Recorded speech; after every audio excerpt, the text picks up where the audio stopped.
What is freedom? We chase it across dusty plains, over mountains, and into the sun-scorched horizon.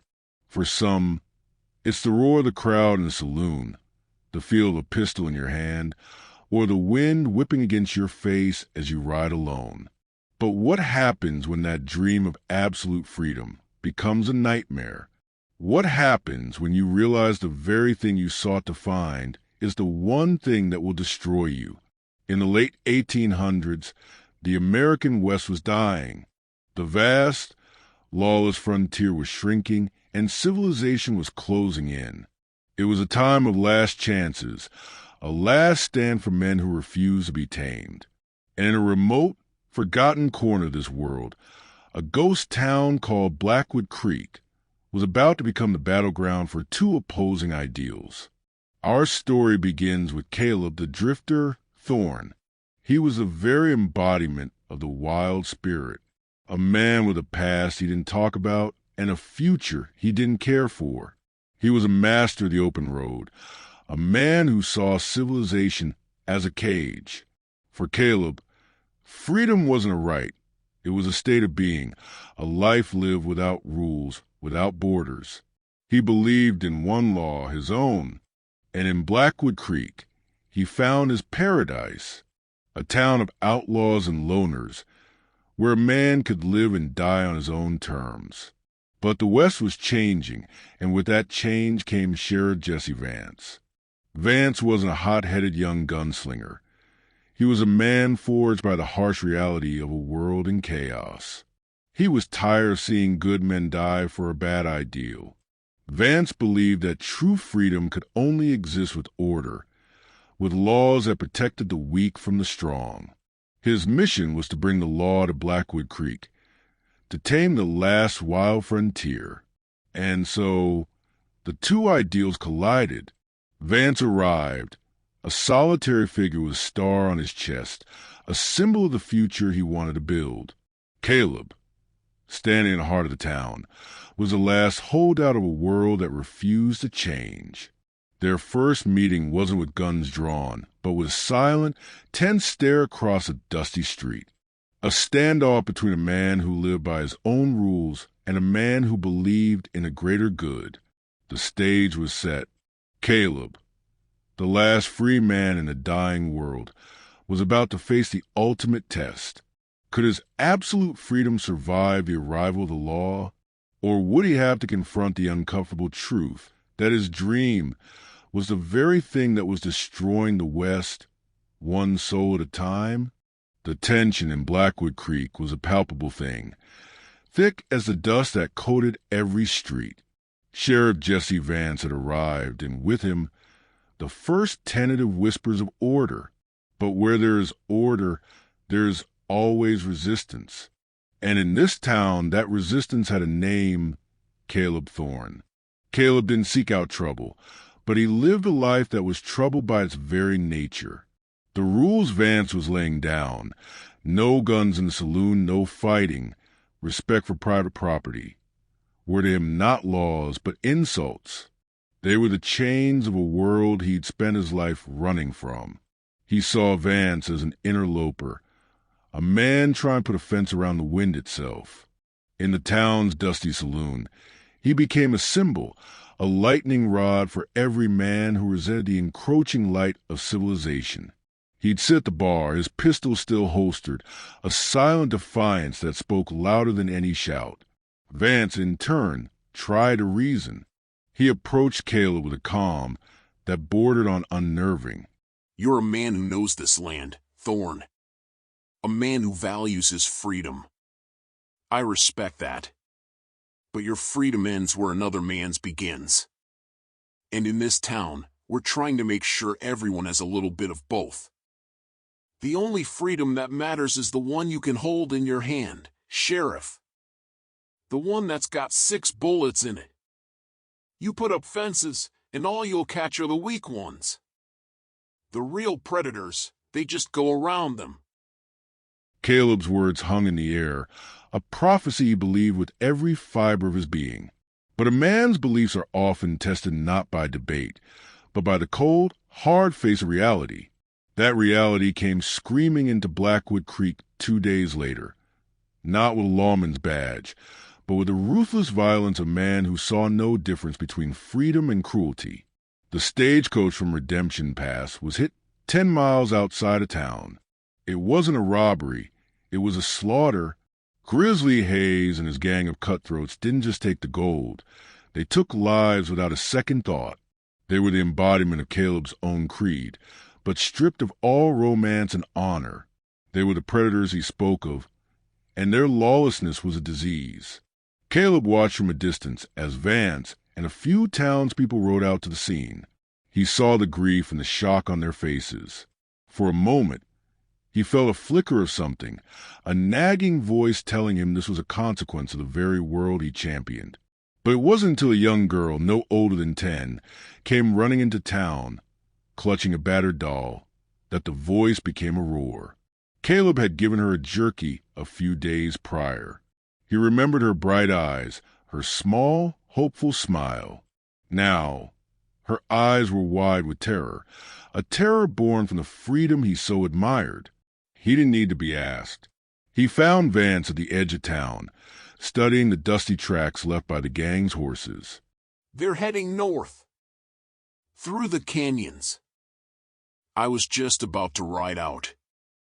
They took the Redemption Pass route, hoping to get to the San Juan Mountains. The pass is too narrow for a posse. I need a man who knows how to move in the shadows. A silent, uneasy truce was forged, held together by nothing more than a shared enemy. For Caleb, it was personal. He saw his own philosophy reflected in the brutal efficiency of Grizzly Hayes, and he hated what he saw. For Vance, it was a chance to prove that the law, however slow, was an unstoppable force. The two men rode out under a brutal sun, a gunslinger and a lawman, an unlikely partnership built on a foundation of mutual distrust. As they rode, the questions came not as accusations, but as simple observations from Vance. What do you think they're fighting for, Caleb? The right to be left alone? The right to do whatever they want? Or the right to take a life for a handful of coins? That's their way. A man lives by his own code.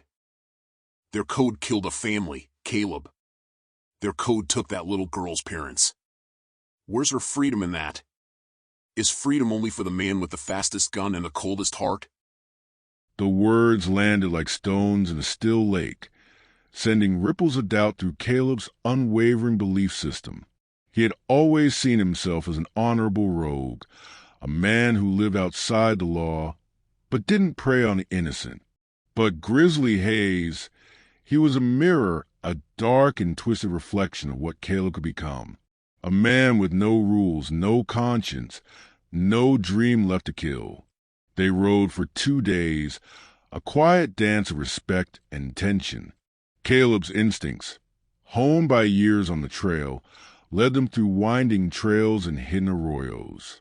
Vance's strategic mind mapped out their enemy's probable path, anticipating their movements like a game of chess. At last, they came to a place of red rock and winding ravines, a canyon known as the Devil's Coil, a perfect place for an ambush. They were close. The air grew heavy with anticipation. The final confrontation was coming. Not just a battle between two men, but a test of two opposing worlds. The world of Caleb's past and the world of Vance's future. One of them was about to kill the other, but what was truly at stake was something far greater than their lives. It was the soul of the West itself. The air in the canyon was still, a pressure cooker of heat and silence. Caleb and Vance found Grizzly Hayes' camp. The gang was scattered, drunk on stolen whiskey and arrogance. Caleb's plan was simple and direct, the way of a drifter. Hit hard, hit fast. But Vance, the lawman, had a different strategy. He wanted to trap them, to make sure no one escaped. It was a choice between swift, brutal justice and the measured, patient hand of the law. Caleb, for the first time in his life, chose the latter. He had seen where pure, untamed freedom led. The ambush began. Shots rang out, echoing off the canyon walls. Grizzly, a man whose only law was his own survival, screamed in rage. He was a force of nature, a monster created by the very lawlessness Caleb had once romanticized. As the two men worked together, an almost telepathic understanding passed between them. Caleb used his intimate knowledge of the wild to outmaneuver the gang, and Vance used his tactical mind to bring them down one by one. Then, the final showdown. Caleb faced Grizzly alone, surrounded by the debris of a dying world. Grizzly's eyes were wild, a reflection of the chaos he had created. What's this, Thorn? Got yourself a shiny new badge? You're a coward now, a dog on a leash. You traded your freedom for what? I traded it for something real. The law isn't a leash, Grizzly. It's a choice. And I choose not to be like you. It wasn't a quick draw duel. Caleb didn't want to kill him. He wanted to prove a point to himself and to the man who was his dark reflection. He used a clever feint, disarming Grizzly with a swift kick, sending the man's pistol skittering across the dust. Vance emerged from the shadows, his gun aimed, his voice firm as he ordered Grizzly to surrender. The fight was over. The law had won. But as Vance moved to cuff the outlaw, Grizzly, in a final act of pure spite, drew a hidden knife and plunged it into the sheriff's side. Caleb didn't hesitate. He could have shot Grizzly then and there. But vengeance was the old way. He chose the new. He tackled Grizzly, holding him down until Vance, wounded and bleeding, could finish the arrest. The West's dream of absolute freedom had been a glorious, violent, and ultimately self-destructive myth. It had killed countless men. But in that moment, Caleb Thorne chose to save a man who represented the hope for a new beginning. Caleb helped Vance back to Blackwood Creek. He wasn't a hero. He was just a man who had finally seen the truth. He'd put down the life of a drifter, not because he was caught, but because he was ready to build. The West wasn't dead, but its dream of a lawless utopia was. What was born from its ashes wasn't a world of boundless freedom, but a world of shared responsibility, a community. Perhaps the West didn't kill its own dream. Perhaps it simply grew up